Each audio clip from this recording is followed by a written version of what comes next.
Hi, good afternoon, everyone, and welcome to our colloquium this afternoon, where it is our privilege to host Mr. Daniel Page. And Daniel will take over from me in a minute. I have also started to record our colloquium today for those who are unable to attend. Daniel, there's been a lot of interest in your talk today, so we will make this recording available on our YouTube channel for the psychology department afterward. So I wonder if Daniel would like to show us his face while I introduce him. There he is. Perhaps for our, in the interest of bandwidth, I will switch off my video after I introduce you. And if people can keep their microphones muted, that would also be helpful. But Daniel, welcome. Daniel is a former student in our department. He's still quite linked to our department in many ways, and he works as a researcher at the Institute for Life Course Health Research, which is hosted or based in the Department of Global Health. But Daniel is also a PhD scholar at the University of Queensland School for Psychology, and part of his presentation today will be to tell us what he's been up to in his PhD. And his interests are multifaceted in that they include youth development and public health and disability research. So Daniel is also the founder and director of Positive Youth Development Foundation, which is a non-profit organization, and he will also tell us a lot more about that today, which is very impressive. And he's been awarded 2 international grants to continue his work through this foundation. So Daniel is also on the international committee for global student psychology, where he links students to various ideas and resources to bring meaningful change, which is a lot, especially at your young age, Daniel. So we're very interested to hear about all of this work. So let me unshare my screen, and then you can share your presentation. You should be able to now. Thank you very much for that introduction. It was very kind and generous. I hope you see my presentation. Yep, we can see it. It all looks good. And so thank you, Daniel. I'll hand over to you. And so I will put my camera off now to preserve bandwidth and also mute myself. So for those of you who have any comments or questions, please feel free to leave it in the chat section of Teams. And we will then pose these questions or comments to Daniel after the presentation. So thanks very much, Daniel. All right. Why am I having trouble here? Okay. All right. So I hope everyone can hear me. So I'm just going to crack on. So as Bronwyn said, I'm basically just going to be talking about my experience starting an NPO while being involved doing my PhD, and basically what I learned throughout that process. So the topic is going to be, well, to have a sort of reflexivity statement, I just want to say that I obviously had the time and resources and opportunities to do what I did. So that must be taken into consideration. And some of what I'm going to say is going to be based purely on my experience and my opinion. So take it with a grain of salt. And yeah. So the timeline on my talk is going to be basically about what my PhD was, why I decided to do it, how that led to the foundation of the NPO, some weird interference, what the Positive Youth Development Foundation is, what the challenges and strengths were of using it, and essentially what were the overall lessons that I learned throughout that process. Right, so why did I start my PhD? I suppose it goes back to my brother, who was born with disabilities and kind of got me interested in psychology and its possibilities in making people's lives a little better. And then, having been born and raised in South Africa, obviously most of you will know that it is a developing country with many challenges and many needs. So that also kind of got me interested in how psychology could be a tool to improve South Africa in one way or another. Then after I finished my honours in psychology at Stellenbosch, I sort of looked around at different researchers, and I found my current supervisor, Associate Professor Stephanie Hanrahan, and she's a clinical psychologist and a sports psychologist. And she'd run interventions all over the world and developed the Life Matters program, which is a positive youth development program, which I'll talk more about later. Right, so what exactly are the problems that we're hoping to address through the NPO that I started? So basically the idea of positive youth development is that or rather, let's start with the problems. There's often a lack of education and a lack of belonging and a lack of positive role models in many communities, which is sort of compounded by the general lack of opportunities for youth to be engaged in pro-social things like sport, cultural elements, and then that often leads to maladaptive behaviors. So these youth don't have things to do, so they end up getting involved in things that they shouldn't. So the idea of positive youth development, or PYD, is the idea of sort of putting youth on a positive trajectory, giving them strengths and competencies that they can build on. And that will put them on this upward trajectory. It'll get them more involved in pro-social activities, and eventually, hopefully, they'll contribute to society in a meaningful way. They'll be healthy, happy individuals themselves, and then they can be role models for others. Right, so positive youth development kind of has multiple elements to it. It's about providing assets, which can be sort of psychological skills or mental skills, and competencies like social skills. It gives youth agency, so supporting them to go out and sort of make a contribution in society, which is obviously another important element. And it's about giving them an enabling environment, so giving youths a space where they can learn and grow and feel safe and have a sense of belonging. So those are the main building blocks. And that enabling environment, another name for it is a PYD climate. And it's very important having mentors or role models that can help you support or can support you through this developmental process. Right, so what is Life Matters?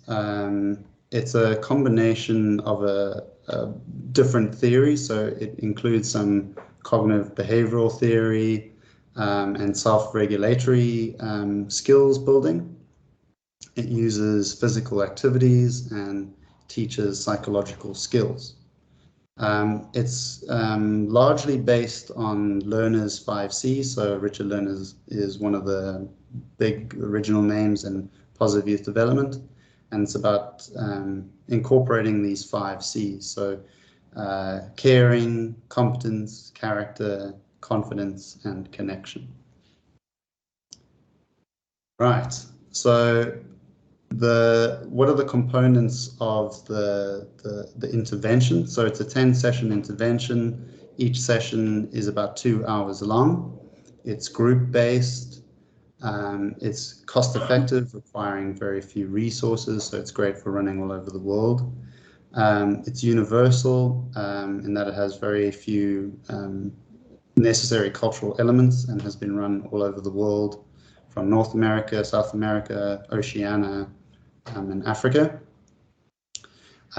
Its method of implementation is using trained facilitators who can run the intervention either by themselves or in 2 or 3 facilitators to a group, depending on how large or small the group wants to be, or how well-versed the facilitators are in running those kind of activities.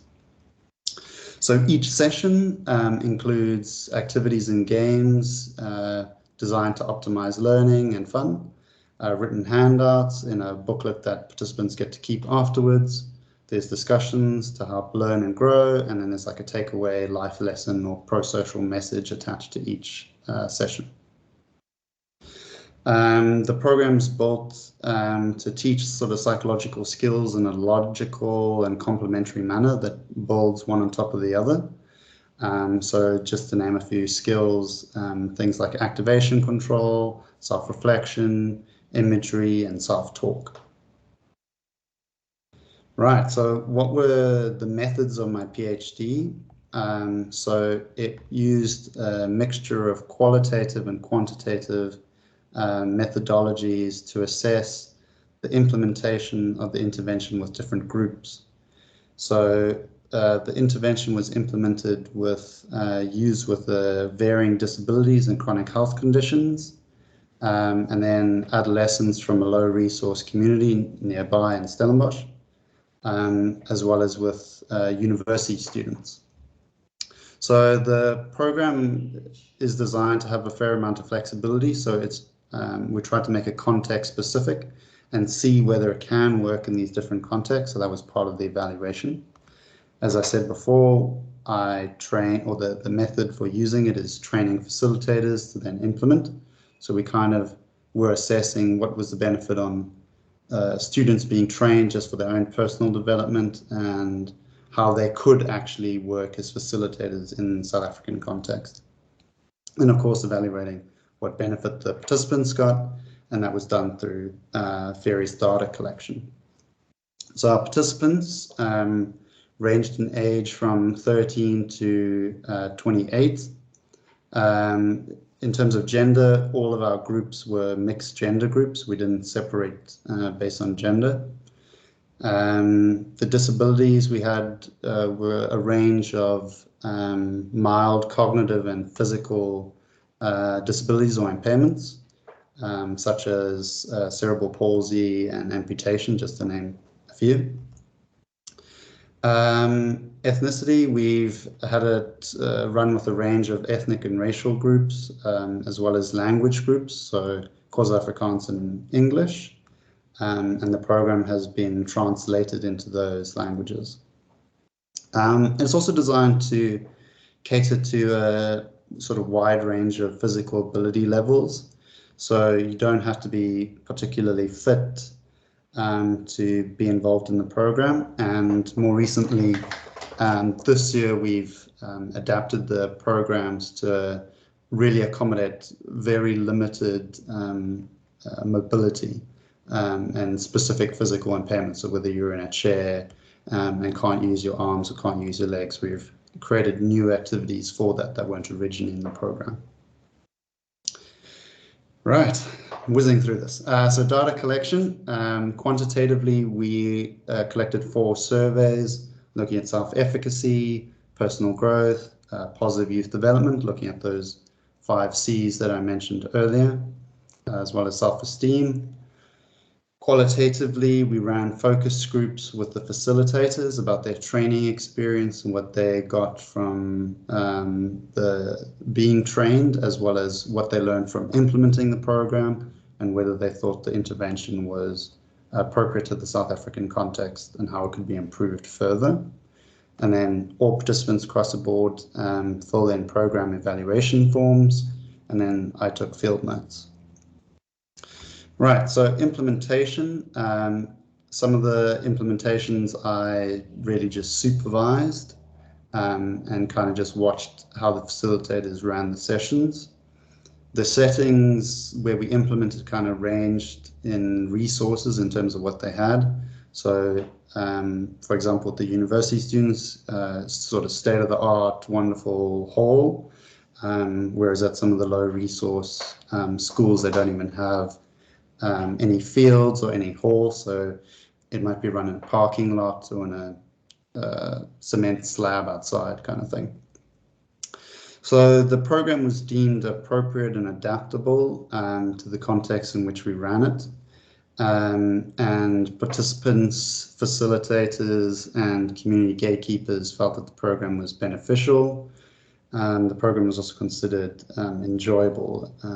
The participants loved it and stated that they would repeat the program if they could and would recommend it for their peers.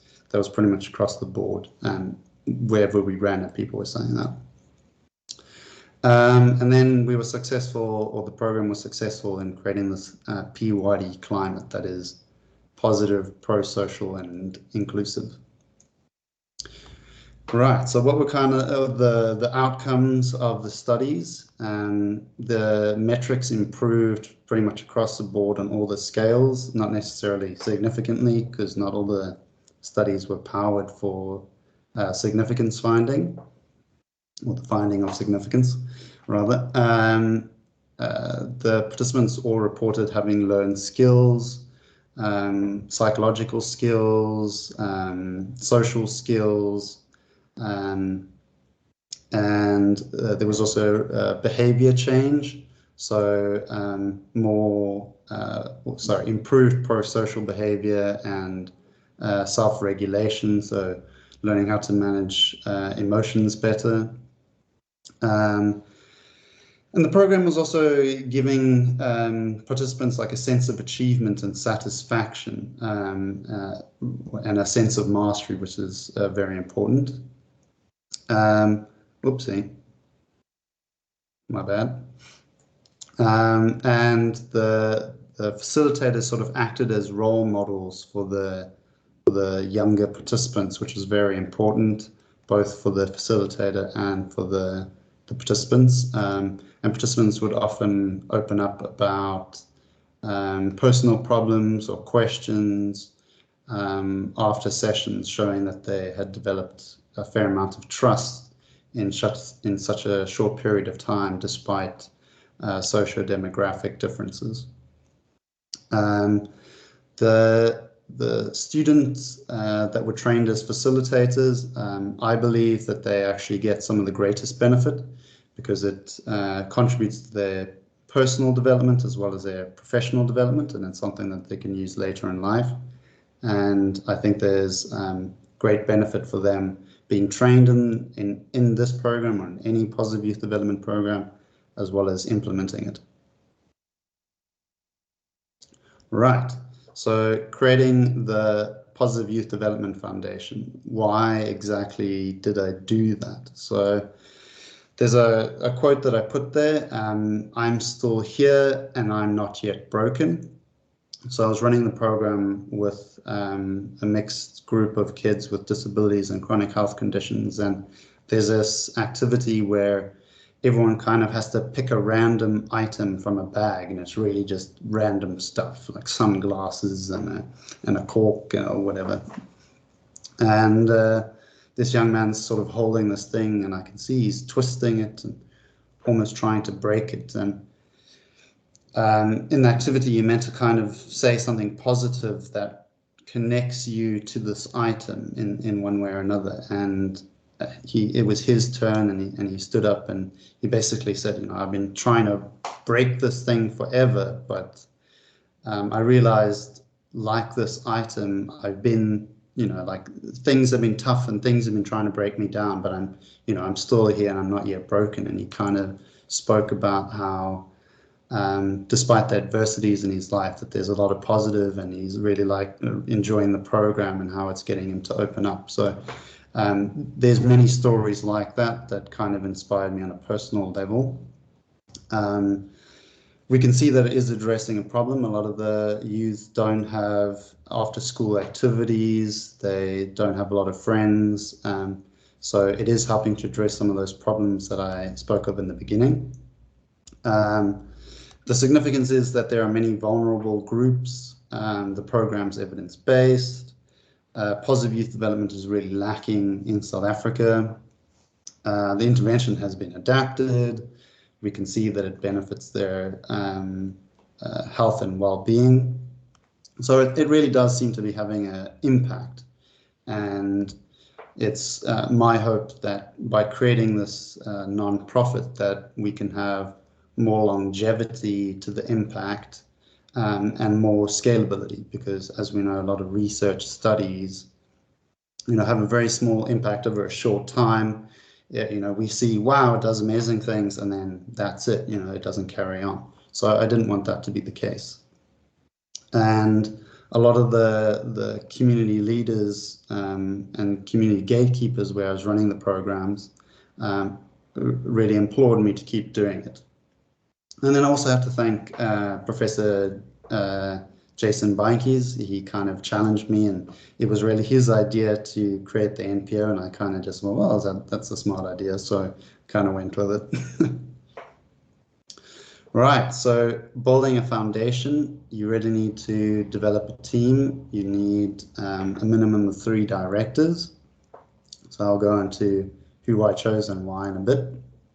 The registration process, we've registered the Positive Youth Development Foundation as a non-profit as well as a public benefit organization, which had different pros and cons attached to them, but I won't go into that. You really need specialist skills when setting up a foundation. It's not something that researchers are trained how to do, and of course requires a lot of funding, and I'll talk about funding in a bit. It of course has a strong research element, this NPO, and I think all NPOs should, and I talk a little bit about expansion.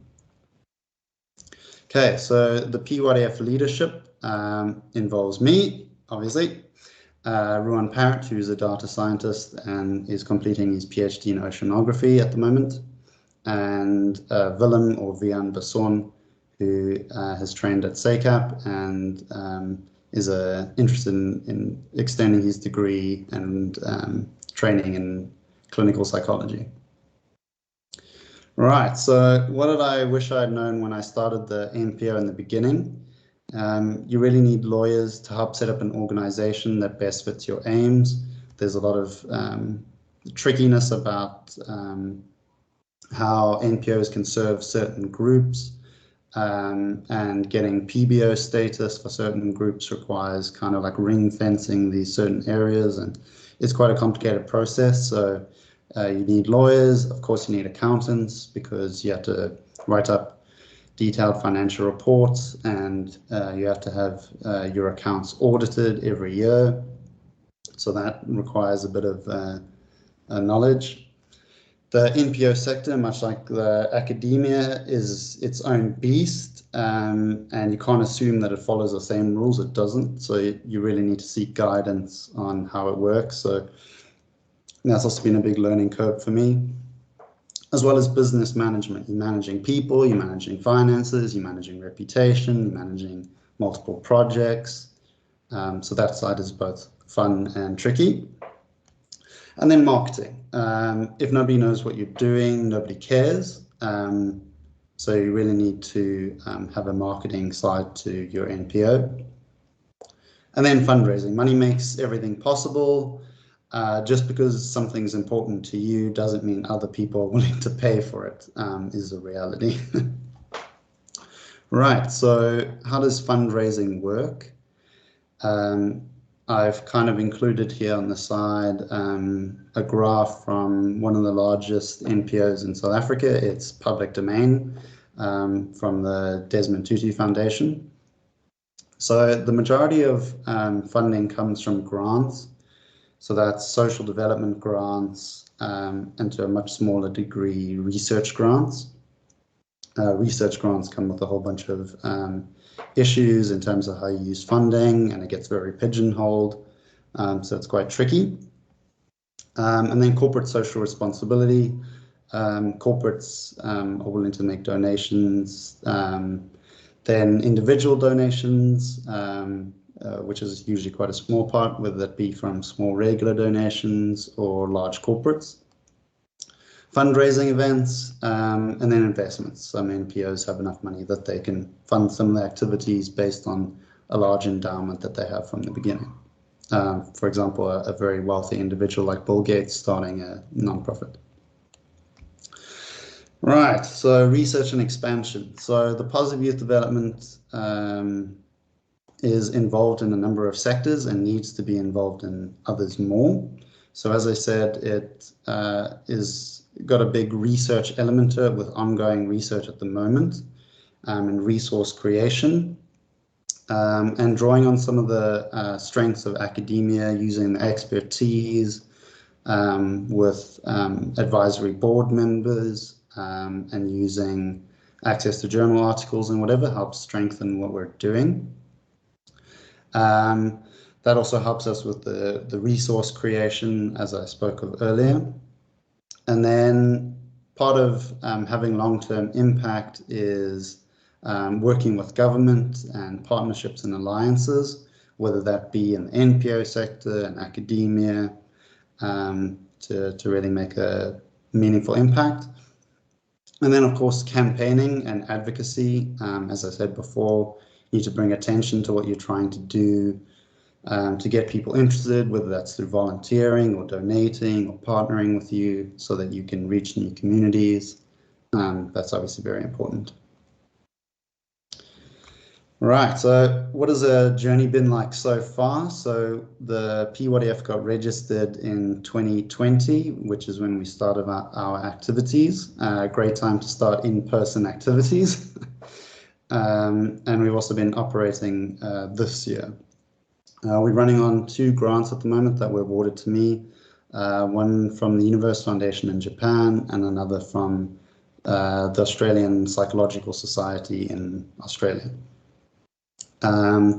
We've managed to run about 14 programs, renting halls, providing food, provision of safety equipment like sanitizers and masks and t-shirts, and all the equipment, the programs, the certificates. So we've been able to fund all of that, and as well as do ethical volunteering. So we believe in remunerating our volunteers for their time as well as their travel expenses, because we don't believe that volunteers should be working for free. And we're also applying for funding for next year, some of it research funding, but moving more to the social development grants. Right, so we kind of use a logic model to evaluate what we're doing. So each time after we've implemented a program, we do an evaluation, but let me just start at the beginning. So first, when we go to a community, we look at what are the resources that they have there, what's influencing the setting, how this might affect the activities. So there's a bit of design evaluation for each implementation, despite it being a universal program. Then we evaluate the implementation. We're always collecting data in quantitatively and qualitatively. And then we're trying to assess impact. So we're looking at short-term and long-term. So this is done through, for example, my study, that's a control group study with 6-month follow-up. And hopefully as our NPO grows, we'll have longer and long-term outcomes so we can really assess our impact. Right, so what are the barriers? I had a very important and successful researcher in South Africa tell me you can't be a researcher and an NPO director. His very well-intentioned comment, I suppose, speaks to the differences in skills of being a director of a sort of research institute versus a director of an NPO, because the sectors are, while there is a numerous overlap, there is differences in skills. The ladder in academia is quite different to that of the NPO sector. It's about supervising and publishing, and the promotion and reward system is quite different. So it can be tricky to maybe just kind of swap between the two, but I do believe there is a space between both sectors that one can walk, or at least have partnerships between the two. And then financial sustainability is obviously quite tricky, getting recurring funding. In the NPO sector, you don't know with each funding cycle how much money you're going to get, how reliable it's going to be. So that's obviously quite tricky. And then my comment there, well-intentioned but not well-equipped. A lot of people have big ideas or want to help their community or whatever, and they don't really understand the challenges involved in starting and running an NPO, or even in just being involved in one. So a lot of them are ineffectual. Many NPOs go out of commission or running within 2 years. And a lot of the practices they use are not evidence-based, so one doesn't know if what they're doing actually works. Right, so what are the facilitators? So a lot of the skills in academia do transfer over to the NPO sector, and academics can work in the NPO sector. There's a great need and great push for monitoring, better monitoring and evaluation. A lot of these big NPOs where they're training people to do surfing or arts and whatever, or sport, they're wanting to assess the impact now. So that can really help. Getting NPO set up in terms of evidence-based practices and using implementation science to help them evaluate their outcomes is very important. And grant writing. I mean, grant writing for an academic grant is in some ways more difficult than a social development grant. So there's a lot of strength and crossover there.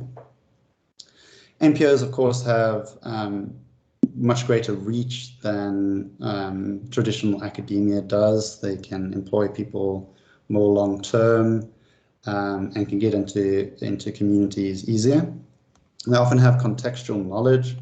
They know what works, where, and how, and of course, they know what doesn't work, so you can help avoid some of the potholes along the way. And then resources and tools and knowledge. Each sector, the NPO and academia, has access to different tools and knowledge that, when shared, really can make a meaningful impact, at least from what I've seen so far. Right, so what are the opportunities? So collaboration, partnerships between NPOs and traditional academia. There's opportunity for upskilling NPOs in evidence-based practices. As I said earlier, there's opportunity to perform research in a cost-effective manner. NPOs often already have volunteers or staff that can be sort of plugged into to do your research, and often NPOs are more than happy to use new evidence-based practices if they're not too stuck in their ways. Longevity, as I said before, you can ensure that there's an impact over a period of time. Sharing of tools and resources, I kind of mentioned already. Internships and learning opportunities. A lot of students are looking for practical experience and are looking for skills outside of academia. There is a potential for employment in the NPO sector. It's massive in South Africa and across the world, actually. So I think students who are studying at undergrad or postgrad should try get involved in internships, ideally paid internships, or volunteering in these NPOs. And I think there's a space for creating partnerships between NPOs and universities to encourage this learning. And then scientific communication and sharing of ideas. There's a lot of knowledge to be shared between the two, and it can result in better and more impactful publications, especially in the scientific realm.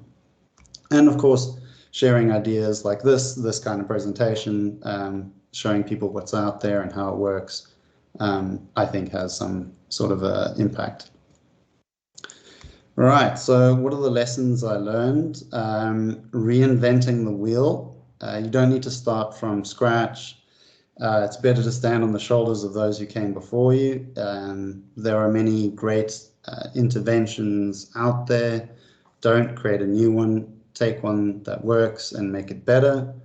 Likewise, starting a new NPO might not be the best idea. Sometimes there might be one that's already involved in the community in which you want to work and is doing something similar. Rather plug into them and partner with existing structures is basically what I'm trying to say, to strengthen what is there. I think a lot of people start new things purely for rubber stamping their name on something and calling it the Daniel Page Foundation, and that's obviously the wrong reason to do things, and it won't last. Baby steps. Obviously, doing anything meaningful takes a long time, and I've learned starting this NPO that it's a very slow and brutal process, really, and a lot of things can go wrong. It's most certainly not a path to riches, starting an NPO. Of course, there is opportunity to make money and find meaningful and well-paid employment, but being a director of an NPO doesn't bring you any money, at least not in my experience. So the not-for-profit part's quite important. Skill development, I've learned maybe more doing my creating an NPO than I did doing my PhD. No, I shouldn't say that, but basically it's been a great opportunity for me to learn business management, financing, managing people. So that's been a great opportunity for me, as well as all the people who've been involved with me. And of course, differing objectives. NPOs in academia have different strengths and weaknesses, as I've said multiple times. But as I said, I think there's a lot of space for collaboration to enhance each other's strengths and to diminish each other's weaknesses. Right, so what are my suggestions? Advocacy is very important, and I think NPOs and academia could do more of it, bringing attention to topics that need more work and need more research, trying to get governments involved to help address these problems and to focus resources, because government is really where a lot of the money and power exists. Monitoring and evaluation, try and assist and upskill NPOs in data collection and analysis. In that process, there might be benefit for academics in publications. Do your homework. Does an NPO have ethical practices? Do they have a good track record? Do they have scientific evidence to back up what they're trying to do? And do they obviously align with your personal interests and goals? Getting involved in an NPO that does something that doesn't really interest you obviously isn't a win-win. For students, I would, as I said before, look for internships, especially with active mentorship. Having a mentor that really cares about your development is very important. And there is a potential for employment during your studies and afterwards. And you obviously get to work with a lot more people, which I think is such a great benefit of getting involved in an NPO, and especially if you're studying psychology or sports science or something related. Working with people is a must. Then in terms of clinicians, I think there's great opportunity for program development and providing services to those typically out of reach. We're in the process of creating a system whereby we can remunerate one of our directors to run one-on-one and group-based interventions with adolescents who would otherwise not be able to afford services. So that's an example of how clinicians can still get involved and be paid for their time. And then researchers, as I said before, I know I'm repeating all the same things. There's ability to collect more data, do larger studies, more easily use structures of NPOs to achieve those ends. Ethics can be easier to obtain when working through an NPO. Though ethics is always a challenge. Intellectual property rights of universities can also cause issues. So that's a minefield that has to be navigated. And NPOs obviously provide an opportunity for reach and are less concerned about IP or intellectual property. Right, so take the plunge. As we know, academia has many weaknesses. and so does the NPO sector. So if you're thinking about getting involved, whether you're a distinguished professor with 20 years in academia and you've kind of always been wondering about the NPO sector and dipping your toe, I really suggest doing it. There's a lot of great opportunity for your professional development and feeling like you're doing something different and impactful. But of course, do what is important to you. To make any difference in the world is not easy. So if it really matters to you, it'll be easier to persevere when things get tricky. I just want to be clear that I don't think not-for-profits or the NPO sector is a way to solve the world's problems. I think a lot of great ideas can also be done in a for-profit manner, and can only be done in that means. So obviously weigh up whether your idea fits best in the for-profit or not-for-profit sector. And of course, everyone has to pay their bills. So that's always a challenge. And then it's really just a leap of faith. If getting more involved in the NPO sector is something you've always wanted to do, honestly, just go for it. Right, so kind of wrapping up, what does the future hold for the Positive Youth Development Foundation? We're looking to expand into different communities and expand our reach in the Western Cape. We're always looking for collaborators, whether they be in academia, they're clinicians or practitioners, or other NPOs, or just people who are interested. And you can, of course, find us on our social media. We're on LinkedIn and Facebook and all those good things. So if you want to contact us, please do. And I'd also just like to thank some of our supporters, being our funders so far, the University of Queensland, and of course, Stellenbosch University have been instrumental in helping make this possible. And then the South African College of Applied Psychology, who's also provided us with some funding. Thank you very much. Thank you, Daniel. Thank you very, very much for sharing your work on your PhD and how you then translated that into developing this NPO, which we can hear has certainly been an enormous amount of work just to begin with, and I'm sure continues to be an enormous amount of work. I see a question from Sue. Sue, would you like me to read it out, or would you like to pose your question to Daniel? You're welcome to unmute yourself if you like.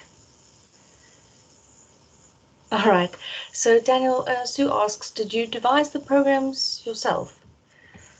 No. So my supervisor, Professor Hanrahan, developed the program over call it a 12 to 14 year period.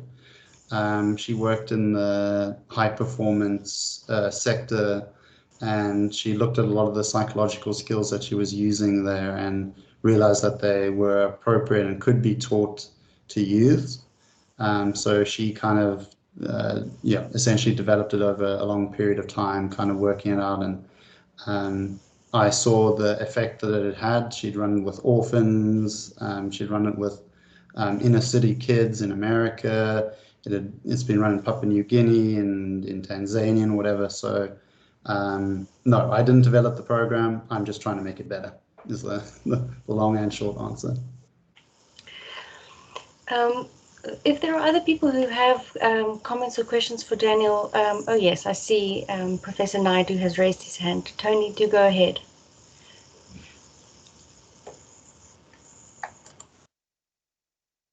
You're just still on mute, Tony. Hey, me and technology. Hi, Daniel. Hi, thanks for a very exciting, a very interesting presentation. I just have, my head is buzzing with several questions, but perhaps an important question given your focus is positive youth development. How does your program allow for the inclusion of youth's perspectives, youth needs, youth voices in the actual content and in the running of the program. Is youth just a client, a participant, or are youth actual and active, involved young people, in this process? That's perhaps a broader question about youth involvement in the actual content, processes, and activities of the program. I'm trying to think how to answer that. So there is a fair amount of discussion that's held in the program. So youths get to view their thoughts and contribute and discuss things amongst themselves and with the facilitator. So, and there's also a lot of space for disagreement. If they feel that the ideas don't resonate with them, they can sort of speak about that. But and there is also space where we're creating sort of a program whereby youths who have been in the program can run it in the future with younger youths. So we're helping or trying to get them more involved. But yeah, it's a short intervention that's quite intensive. So we are trying to teach a lot of content quite quickly in a short space of time. It's not like a after-school program over a long period of time. So in a way, the youths are more clients, I suppose, and they're not that actively engaged in the change process of the program.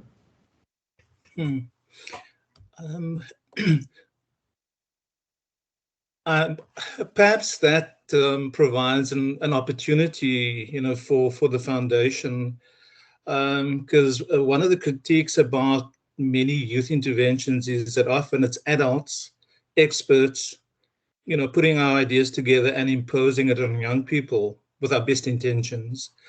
And often the voices and the agency of youth, is not catered for. There's not a facilitation and an empowerment objective, if you like. And I guess one of the important points of feedback with youth development programs is, how do we create space for youth in that actual planning and in the actual implementation and evaluation and implementation of the program? So for example, at NGO level, often we have a board of trustees, and these are people from the community that we source, but often we don't create a space for the voices and the representation of youth voices also to be included. And so there might be an opportunity there for you as you continue developing the foundation to create that as quite an early channel of communication, channel of, informing the work, the content, and the voices of the recipients of the program. So yeah, just kind of an idea that might be beneficial as you continue developing your foundation. But yeah, great work that you're doing, and I'll be keen to follow up with your PhD. When is it? When do you complete your defense? Sure. To answer two of your questions, so we're kind of going to start using different interventions as well. So we're not going to focus on only using the Life Matters program.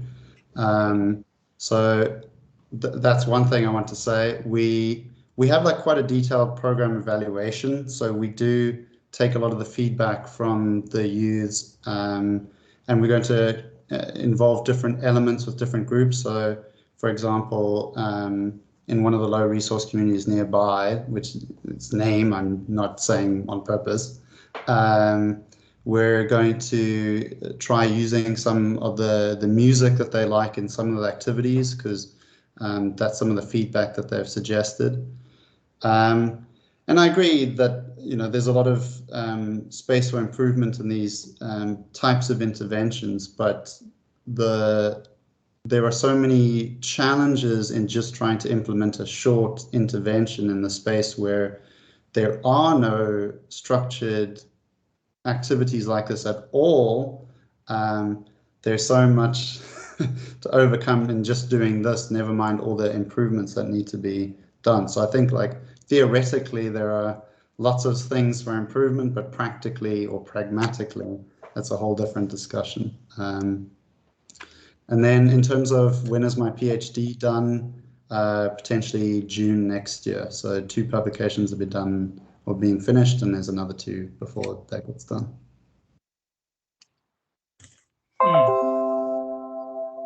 All the best with the last part of your process. Thanks very much.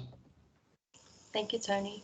There's been a number of comments that have come through as well, Daniel. I'm not sure if you've been checking those. Claudine says, for example, a participatory research approach. Also linking into sort of Tony's comment about, you know, sort of early on youth collaboration with program development. And then Sue asks, how did you manage to get funding from an institution or foundation in Japan? Is there a platform that links you to institutions who may want to fund certain foundations? No, so I looked on a platform that's basically for research grants, and I saw that the Universe Foundation just basically put out a call for interventions that do physical activity. And I saw that there was opportunity for sort of aligning with that, so I pretty much just shot my shot, and they really liked what we do, so that's kind of how that happened.